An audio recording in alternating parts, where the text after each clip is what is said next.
Okay, welcome everyone to our first, what we call our truly international Zoom meeting.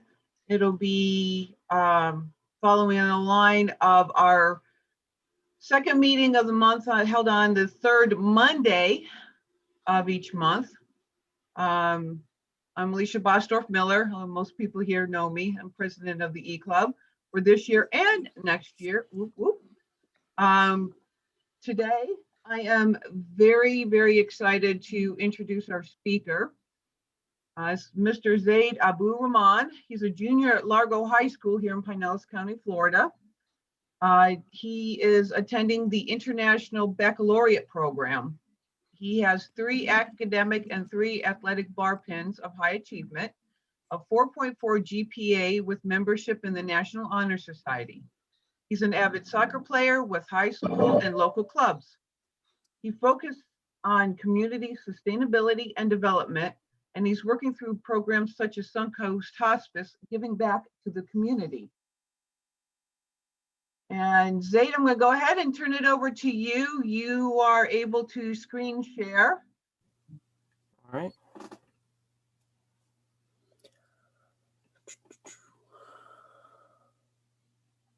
Looks like I gotta open the system preferences. There we go.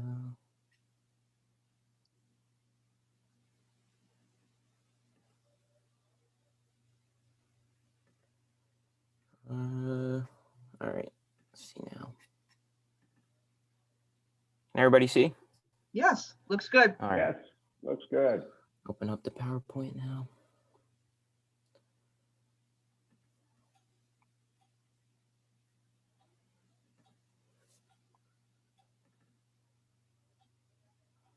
All right.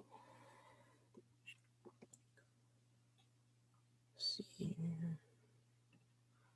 All right, everybody can see? Yes. All right, so first off, I'd like to say thank you for inviting me on. It's a real pleasure of mine to be able to present this presentation to you guys. And we're going to be looking at today the IB program, which is the International Baccalaureate program that I'm attending at Largo High School. And we're going to go through some things about it and what the process is of going through the 4 years that it takes to graduate with your IB diploma. All right. So first, let's start out with what is the IB program? So the IB program is focused on fostering critical thinking and building problem-solving skills while encouraging diversity, international mindedness, curiosity, and a healthy appetite for learning and excellence. And then obviously the I and the B would stand for the International Baccalaureate program. So here's a short little video. Hopefully it'll be able to play. I tried to embed it here.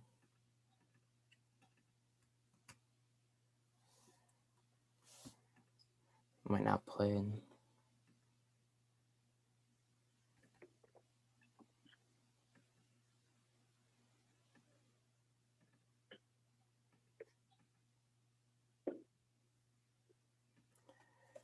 Oh man, let me see if I can I'm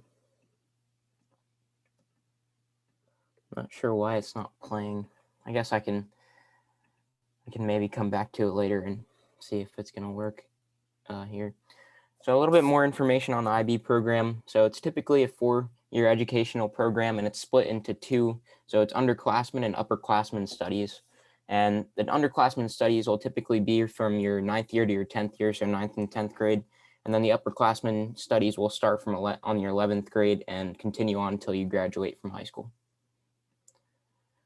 So let's start with the year 9, the underclassmen studies. So the first year, which is typically coined as pre-IB, an underclassmen, they undergo rigorous training in the first 2-year preparation for the regular IB program.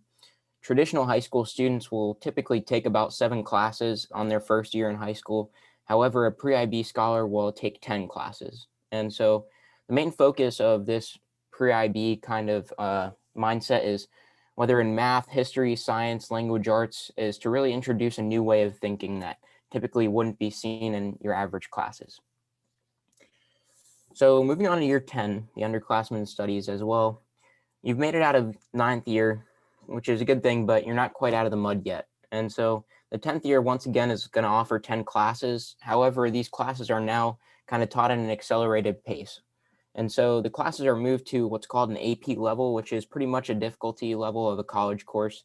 And the idea here is that once you're done with your 10th year of which is your second year of pre-IB, you'll likely be done with all the minimum requisites to graduate from your regular high school just by your second year of schooling.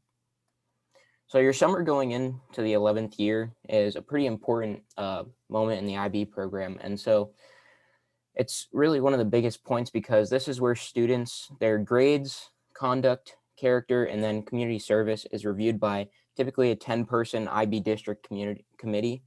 And so as a whole, typically only about 1 in every 2, so 50% of students who are able to get through from the first phase of pre-IB to the second, which is the regular IB, traditional IB program stage, are really selected to go further. So really it's a selective process once you get past the first underclassmen phase. So 11th year upperclassmen studies is really where the work starts. And typically by the start of the 11th year, each student has to be fulfilling the requirements of CAS, which we're going to talk about later. And that's going on each and every week. And so on top of this, students are going to take 8 classes and be required to maintain a 3.5 GPA or above just to remain in the program. As well, students will have to pass end of year exams to advance to the 12th year of the program. So the 12th year upperclassmen studies, the 12th year is like truly a defining year for all the scholars in the IB program. And this year is really all about submitting your work on the EE, which is the extended essay, the IA, which is the internal assessment, as well as taking and passing oral and written exams for each of the 8 classes. And we'll talk a little bit more about those exams later on. So let's focus on the oral and written exams. So oral exams are typically for language classes. So the oral exam is typically, it'll test your abilities to speak in a foreign language of study, as well as in a native language, in our case, which would be English. However, since this is an international program, the native language could differ from which country of origin you're from or which country you're studying in. For example, one of the larger countries that utilizes the IB program is typically in Europe with France, Germany, Belgium, and other countries over there. So written exams really occur for each subject, and the written exam is supposed to test your ability to compose an essay given a prompt based on your studies over 2 years. So right away, you can see how difficult this would be with these written exams, as over your 2 years of upperclassmen studies, you're focusing on a wide range of topics in 8 classes, which is 8 different subjects. So the core classes of history, English, science, and whatnot, and math might be a little bit easier because you're studying a set basis of knowledge. However, there's 2 other classes, which we'll get into later, TOK, and others that you can choose, and it will be a little bit more selective based on what you would like. So let's get into something called CAS. So CAS is pretty much, it's an acronym, and it stands for Creativity, Activity, and Service. And so CAS is one of the main parts of IB, and it's what distinguishes it from other programs that you can see around the United States and around the world. And CAS is really meant to make sure that the students are not just doing well in school, but they're also getting outside and they're being involved in their community, doing everything they can to be a well-rounded person. And overall, this will really help people when they apply to colleges because it makes college admissions officers see that this person is a well-rounded student and their ability to do things outside of school is at the top notch. So the CAS requirements, so throughout the whole of the upperclassmen studies, so beginning your 11th year, the first day of school, and then finishing the last day of your graduation of your 12th year, you're going to have to spend 1 hour in each of the categories we just listed in creativity, activity, and service. So, and you're supposed to provide evidence for these scenarios each month. So each month, at the end of the month, you typically will submit evidence for every single one of your actions in creativity, activity, and service. And this could be from community service to beach cleanups to physical activity like soccer to helping anybody in your community doing any sort of cleanup for parks and everything. So once you submit that evidence and you submit it to the advisor, you're also going to write a 2,000-word reflection after each month on how you spent that time in each of those selected 2 of the 3 categories. And this requirement, as I said, doesn't stop throughout the 2 years, and it even lasts through the summer when the school isn't active. And really the point of this reflection, and we'll touch on it a little bit later, is reflections are really a key part of IB because it focuses on internal development of a character, because it forces you to think critically about what you have done over the course of whatever your action you have done over the month, over the week, or in your community. And it focuses on 2 things, which is pretty much what areas can I develop as a human and as a person in my community, but also in which ways am I doing good and what ways am I improving, and how can I continue to improve in those areas. I have another little video here. I'm not too sure if it's gonna work. I don't know why it's not working in the sharing.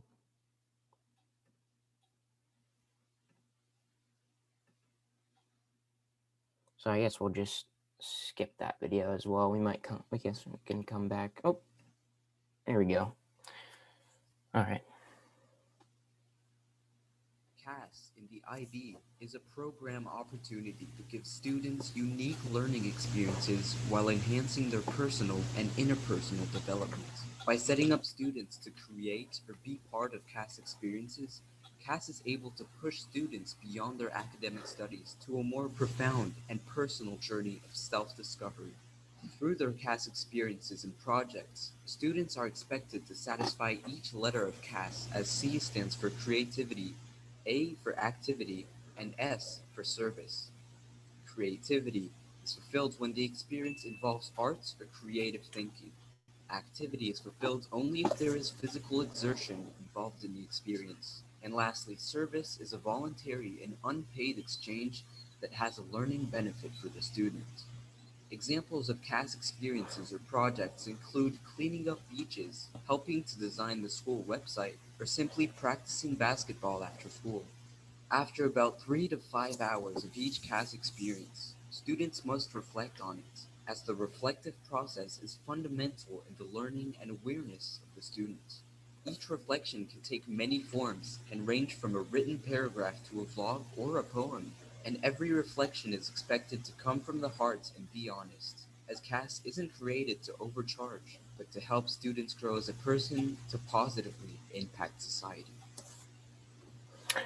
All right, so hopefully that pretty much summed up what I was saying and can give everybody a better view on what CAS is. And straight away you can see that CAS is one of the defining elements of IB and how it distinguishes itself as a program from other programs you would traditionally see in the US, like standard education and ACE program, CAKE program, that can be seen in high schools, even around our area, like Clearwater High School and above throughout the country.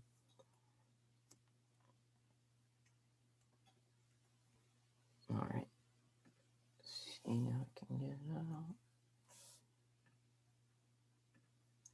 All right, so now let's focus on the power of reflection, which we touched on a little bit earlier, but reflection is overall one of the most important aspects of IB, and CAS is an instrumental part individually of IB because it stresses the importance and internal development and understanding for the importance of reflection. So as stated in the video, it's really important to an IB scholar development because it teaches the learner to be honest with themselves and evaluate their work. Look for areas to improve, but also to look for areas they are doing well to keep doing well in those areas. So let's talk about something I mentioned a little bit earlier, which is the extended essay. So extended essay, the studies, it's an independent piece of research, and it basically boils down to about a 4,000-word paper. So throughout the research process for the extended essay, scholars will eventually develop skills in formulating an appropriate research question, engaging in personal exploration of the topic, communicating ideas, developing an argument, as well as developing a thesis, hypothesis, and conducting an experiment and investigation. This extended essay is extremely important in the IB because it is a main component of your diploma program, which you will eventually end up receiving if you pass all the exams and requisites to get your diploma.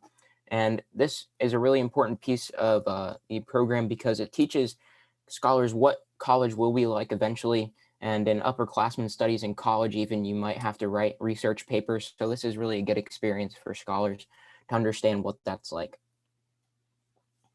So theory of knowledge is another aspect of the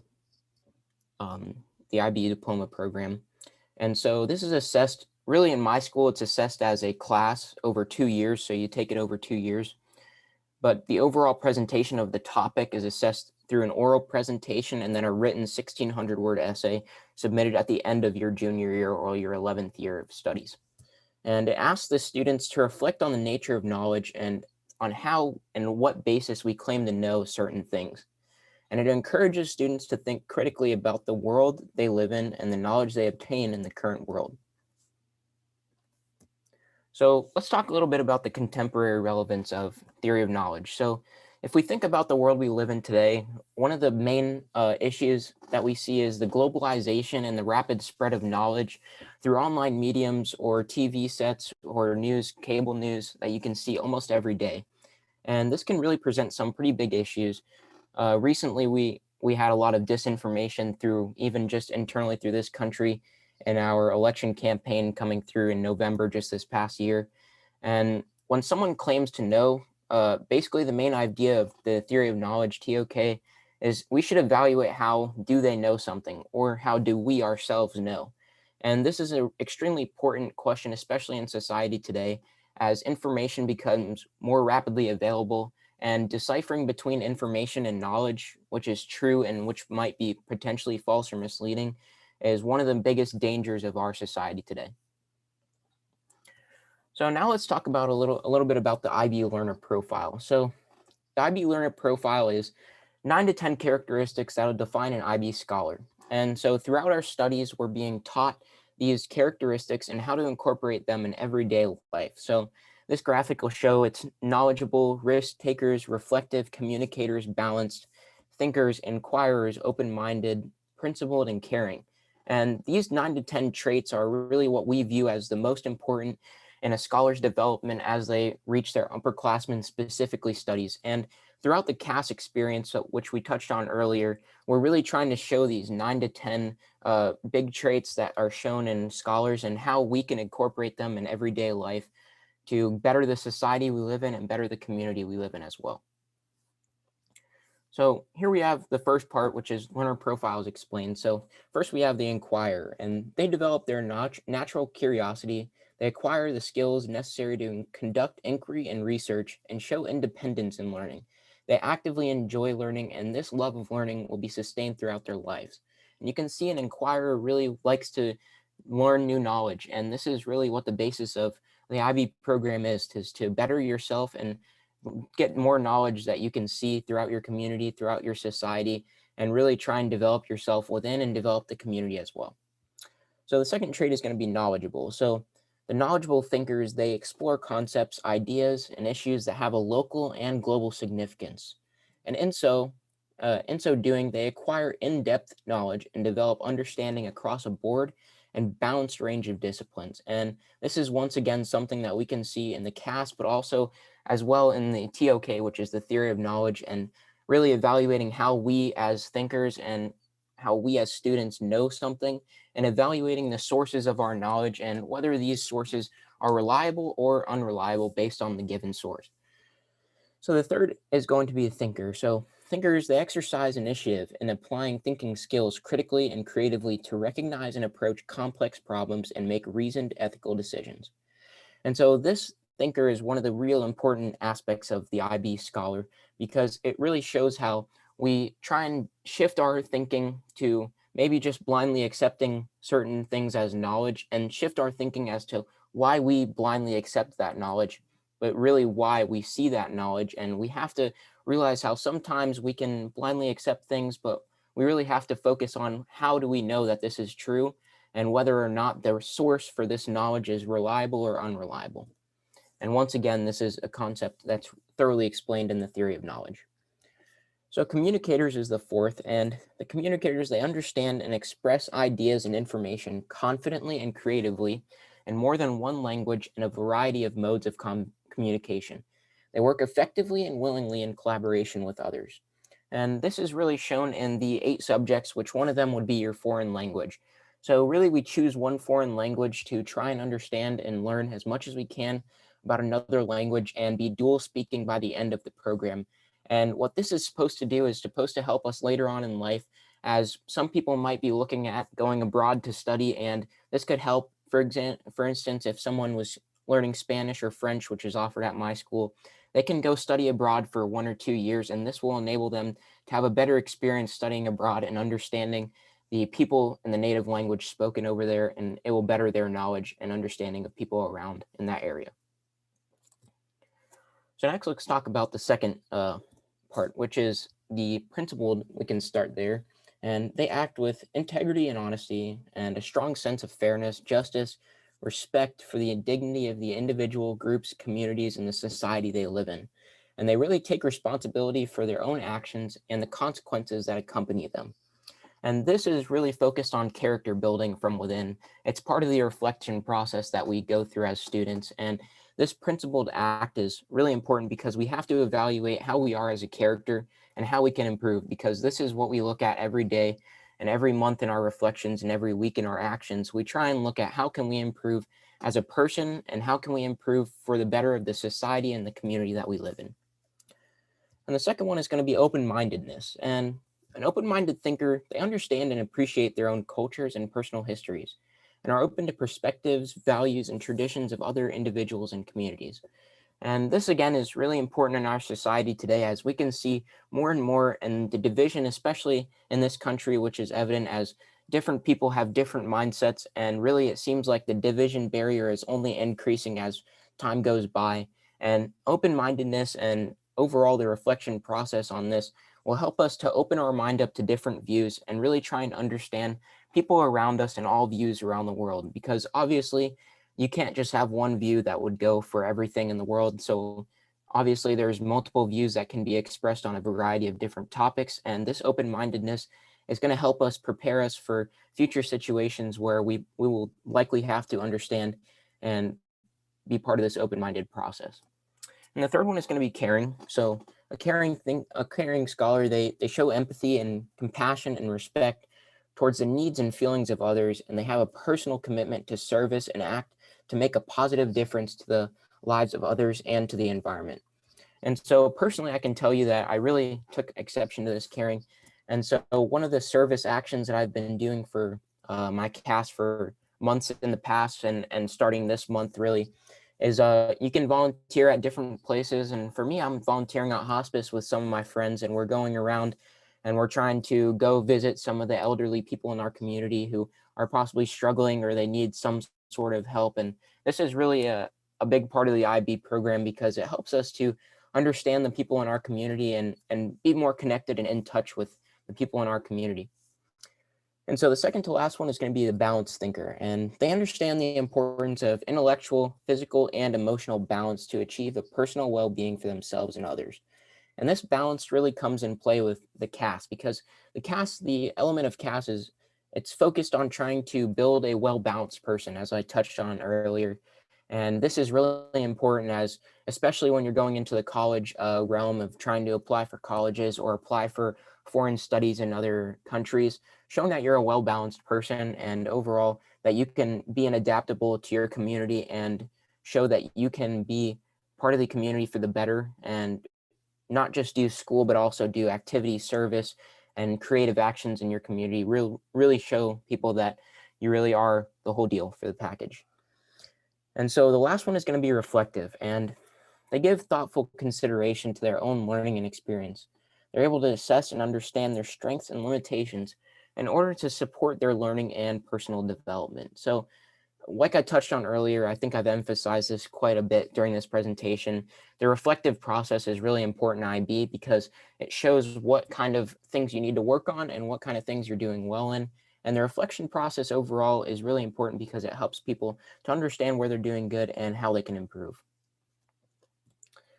So to conclude on this presentation, the IB program is a significantly rigorous journey a student embarks on throughout their high school career. And the goal of this program is to breed open-minded intellectuals that will shape the future of our society and make the world a better place through developed values in this program. All right, so now I can take questions if anybody has any, or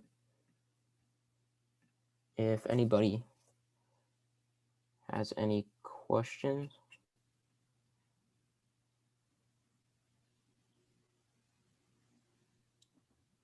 Any questions for Zaid?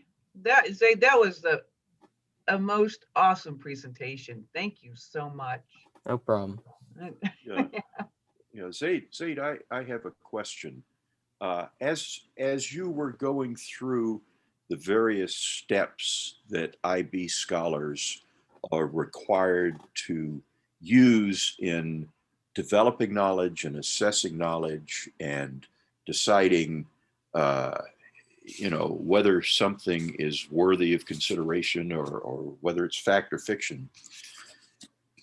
As you were watching, and maybe I shouldn't bring this up, but as you were watching the events of January the 6th unfold at the Capitol, and the conspirators storming the Capitol, did you consider that maybe they need to have gone through this program? Yeah. Was that a Well, thought? that would certainly have been a help. Yeah.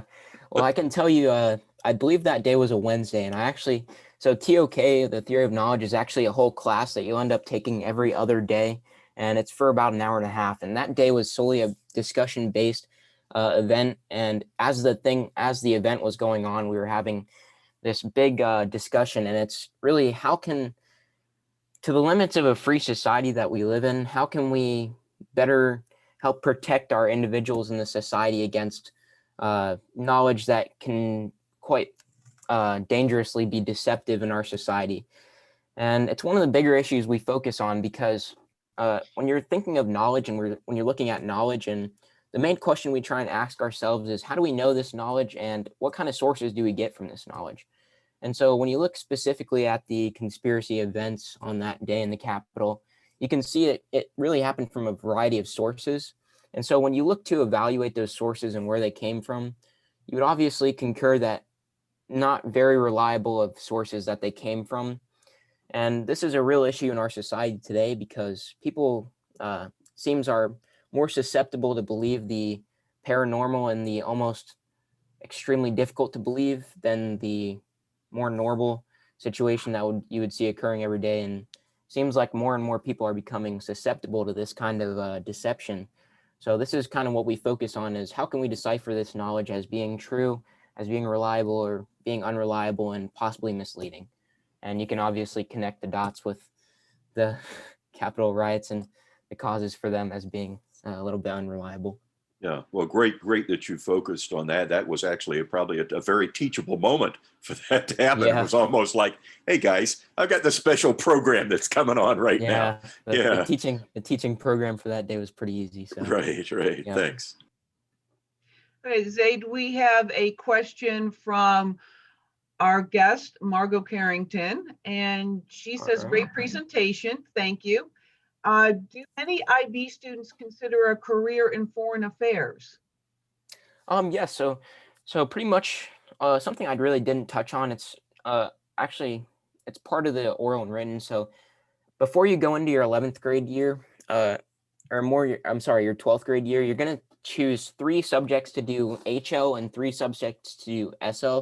And HL stands for higher level learning, and SL stands for standard level learning. So both are really, really difficult, but higher level is going to be really more in depth in those subjects. So even for me, actually, I have the 3 HLs I chose were actually math, biology, and global politics. So global politics is one of the extra ones that you can choose, and I filled as my 8th subject. And so in a higher level thinking, that's pretty much designed for people who would like to go into global affairs and politics in that kind of realm, and to truly see what kind of, I don't know, contemporary situations you can see in politics today and global affairs today that you might encounter in a job in global affairs. So right now I can tell you the unit we're focusing on is the Ugandan genocide, which occurred not too long ago, actually. And we're looking at the different sides to it, and what kind of views you can have in this kind of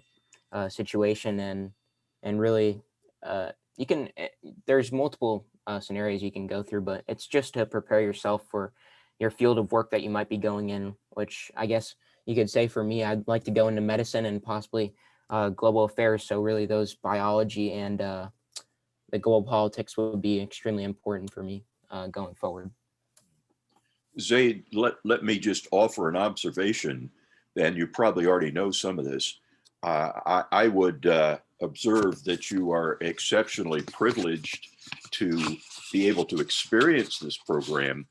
I probably wouldn't have qualified for it when I was your age, and it has No, taken me I'm sure you would have. at least 45 years to learn some of the things that you have already learned. So Yeah, I applaud you. It certainly is a privilege, and hopefully over the years, the IB program in this specifically in this country, but in this county was only recently established. So pretty much there's only space for about 150 kids in the whole county to do it, divided into three, like North County, Middle County, and then South County. And so really I can't even tell you how much of a blessing it is for me to be in this program. And it takes a lot of hard work, but it really is worth it, because in the long run, these are kind of classes that are giving you experiences that are going to really benefit you later down in the line in life. Yeah. How many students are in this program at Largo High? We started in pre-IB with about 120, and basically some people, they just weren't really the right fit. And for whatever reason, it's not specifically because you're not smart enough or you're not, hardworking or something. They decided to go elsewhere and do other programs, which is completely fine. And then over the years, and now it's pretty much boiled down to about 50 kids in my grade. Wow. So, and you can expect another drop off probably next year going into the final year, as some kids might not be willing to go the extra mile. But Zaid, hi. Excellent presentation, very well done, very professional. So thank you. Congratulations to you on that. Very well done.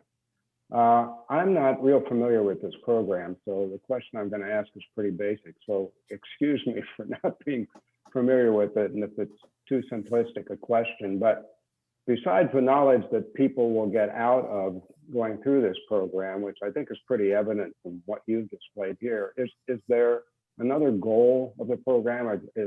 And by that, what I mean is, are there jobs or industries or NGOs or whatever that the goal is to place some of these people, that these people would get placed there? In other words, is there a goal beyond just the knowledge that you receive from the program?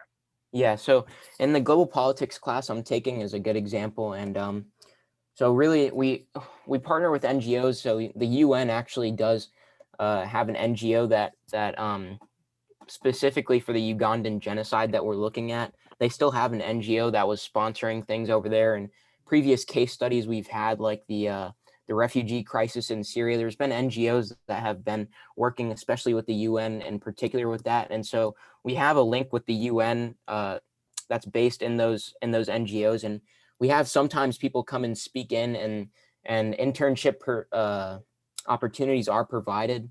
However, with COVID, I just started, so pretty much this year we weren't able to get any internships, but typically we can travel to Washington, D.C. and for a week usually. It was canceled this year, and hopefully maybe we can do it next year, but you get to do some internship opportunities. I know a few kids in my class have gotten internships with governors Ron DeSantis in the past, and they've really enjoyed it. And with other fields, you can also get internships, like USF does have a connection with us as well, to have students go over there and intern over summers on experiments they're doing over there for people in the biology field, and then likewise with other fields of study. But overall, other than the knowledge, it really is important for IB, because it's trying to make you a well-rounded person, because specifically with the college applications, but overall in life, you can see sometimes the limitations of people are that they can only do good in school, or they can only do a few things. And what the IB learner profile is all about is becoming a well-rounded person. And the belief of this program is that if you're a well-rounded person and you can develop all these skills that are required, and really develop, most importantly, the knowledge and that aspect of the program, is that the belief is that you will go on and positively impact the society and the community, which is really what the main part of the program is about, is providing each year a new generation of thinkers and of learners to power our society and keep it going in the right direction. It sounds like that there are organizations that are aware of this program, aware of the people that are in it, and are looking Yeah. to this program possibly to, bring people in as interns or, possibly employees, whatnot. Yeah, of course. That there's awareness of this program overall Yeah. by organizations, NGOs, and that's one of the attractive things about being in it, besides the knowledge that you obviously receive. Of course. Is Yep. that true? Yes, indeed. It is very true. Okay, thank you. That's helpful. Okay, Zaid, my question is, what's your second language? My second language is Spanish, so it's a little bit, it's pretty advantageous for me because in elementary school, I did the immersion program where I was able to do half the day in Spanish and half the day in English. And that was pretty difficult, but now I'm pretty much doing it with ease. So that's one of the classes I actually do get a break in, where I don't really have to work my socks off to understand everything, because I'm pretty good in Spanish after learning it over quite some time. But yeah, I like Spanish. It's a pretty cool language, but I kind of hope to learn French one day. Unfortunately, you can't do two languages, but hopefully one day I can learn French. That's pretty cool. Yeah, I'm actually taking French right now. So, Yeah. and you have traveled, correct? Outside the States. Specifically with my class, so the class of 2022, the travels usually start your junior year, but this year we had two travels, one to Washington, D.C., and then we had one to also the Supreme Court of of Florida, and both got canceled. One of them because of COVID, and then the Washington, D.C. one was actually the week after the Capitol. It was supposed to be in between the inauguration and something else, and it got canceled before then, but obviously they wouldn't have been able to schedule it anyway with the Capitol riots that happened a couple of days before. But yeah, it got canceled. Everything got canceled pretty early this year with COVID, but we're hoping next year we can schedule some things, because with the vaccine and everything, hopefully things will start to maybe get a little bit more normal, so we can schedule some sort of internship or something abroad. Okay, cool. But you also traveled outside of the IB program. Yeah, we've done travels to USF, to other campuses, not specifically outside of the state, but we've been to institutions. We've been to the Florida Polytechnic. We've been to the USF on day trips, and over there they kind of introduce us to certain. We can sit in on lectures and stuff that are occurring over there for topic specific things. Like if I wanted to go, and one of my higher level topics was global issues or math or biology or something, I could go sit in on a lecture over there and be an active participant in the lectures, which is a pretty big experience for high school, really. So once you've graduated high school, where does that put you on a college level? Typically, once you graduate from the IB program, really the main target would be to go to an Ivy League school. Unfortunately, people have a lot of financial limitations, so it's not like everybody has enough money, and the scholarship opportunities are there. We find scholarship opportunities here and there and everywhere. Right now it's slowing down a little bit with the scholarship opportunities, but the main target would be to go into an Ivy League school and get a higher level of education. However, there's other levels of courses you can take even around the state. I know for me, I've been eyeing the 7-year medical program at USF as one of the main things I'd like to do in college. To go over there and do that would be a really good experience. And overall, the program, it helps you. It kind of would make your college, the years in college, a little bit less numbered, and exposes you to more scholarship opportunities and whatnot to kind of ease your college experience.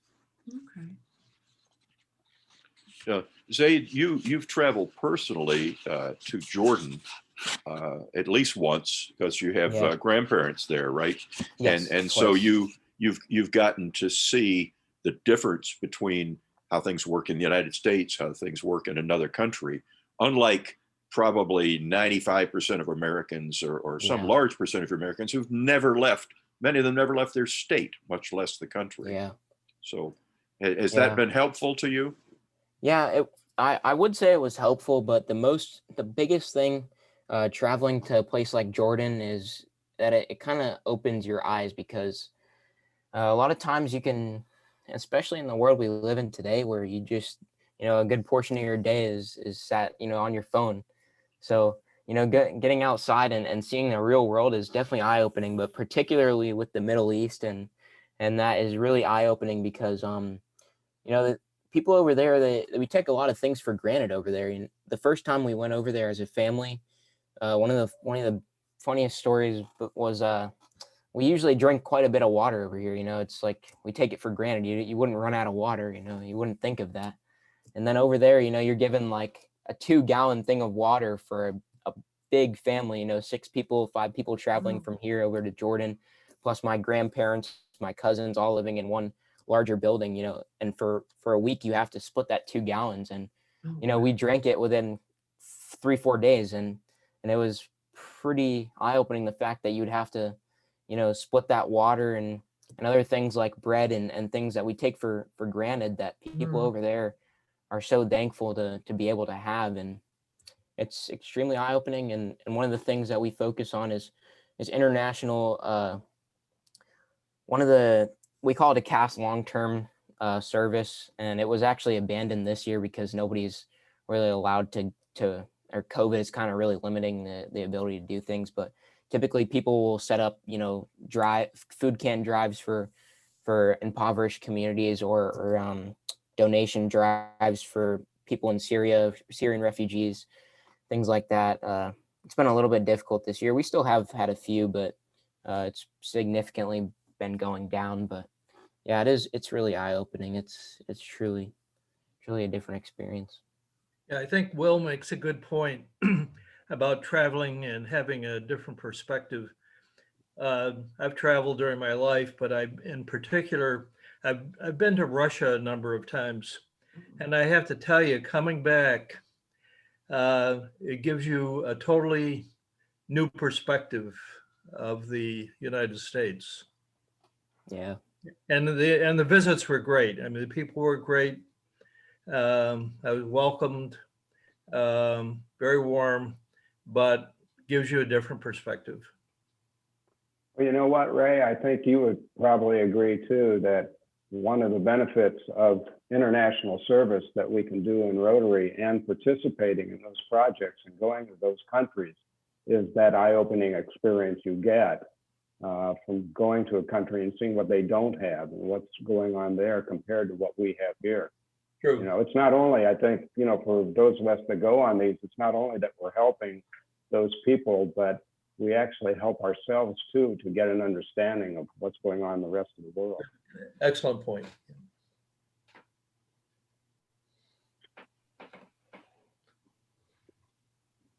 All right. Any other questions? Comments? That's excellent presentation, as I said before. Very, very professional and well done. Thank you. Thank Great you. job. I appreciate it. Great job, Zaid. Thank you. Thank you. And Zaid, there, you might want to talk with Will. He's on the scholarship committee in Rotary. That might be something you'd be interested in. And David Mumford is big on, as you can see in his background, Rotary Youth Exchange. And glad to see he's on, and maybe the two of you could connect at some time. Yeah, of course. Sounds good to me.